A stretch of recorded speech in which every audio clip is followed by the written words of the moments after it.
The Regional Comprehensive Economic Partnership (RCEP) was originally being negotiated between 16 countries, ASEAN members, and countries that they have free trade agreements with, namely Australia, China, Korea, Japan, New Zealand, and India.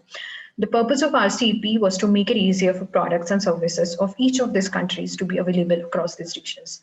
India withdrew from RCEP in November 2019, and there have been several arguments for and against this decision.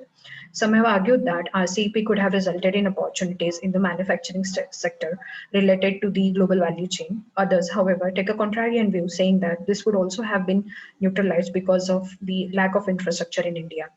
With labor cost increasing in China, these corporations are now looking at newer jurisdictions such as Indonesia, Vietnam, Thailand, and India to manufacture products. But the fear in India was that the Chinese companies would use this window to dump many of their products here. According to an article published in Global Asia, India feared that by joining the trade deal, its domestic market would have been swamped by imports, thereby putting its domestic industry and agriculture at risk. Uh, Not joining RCEP also would have boosted PM Modi's Make in India initiative and protect the country's economic interest and national priorities.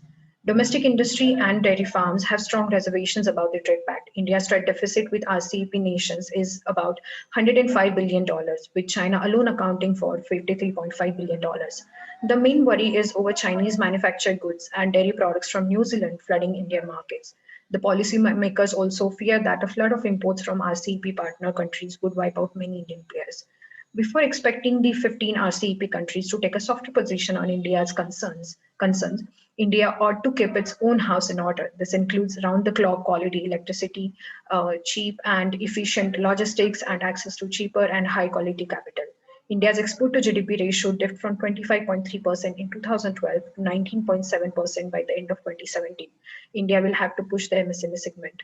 In an article in the Economic Times in 2019, Arvind Panagria made a strong argument for India to reconsider its exit because staying out would not be in India's economic interest. He also insisted that the withdrawal reflected the weakness of the government against the efforts of protectionist lobbies.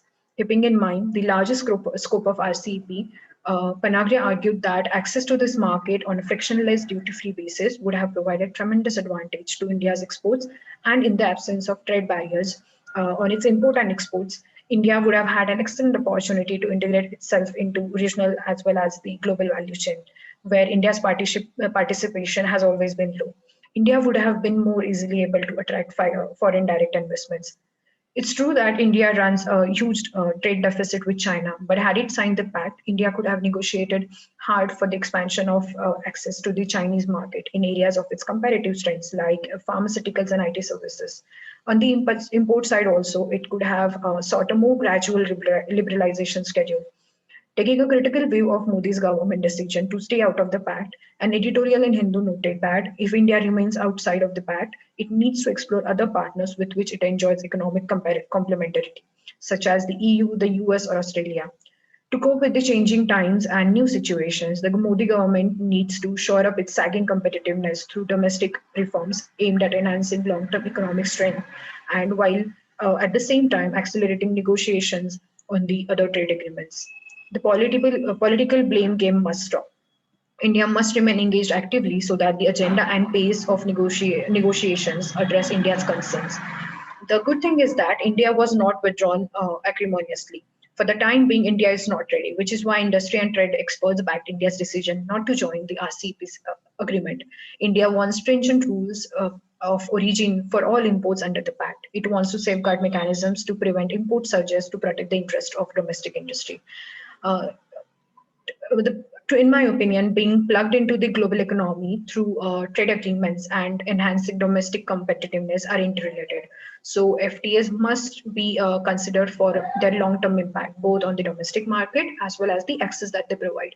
Indian industry has always remained focused on defensive interest and protection against China. It is time that this narrative change. Therefore, India must pursue domestic reforms before it launches its plans to integrate its economy with the region.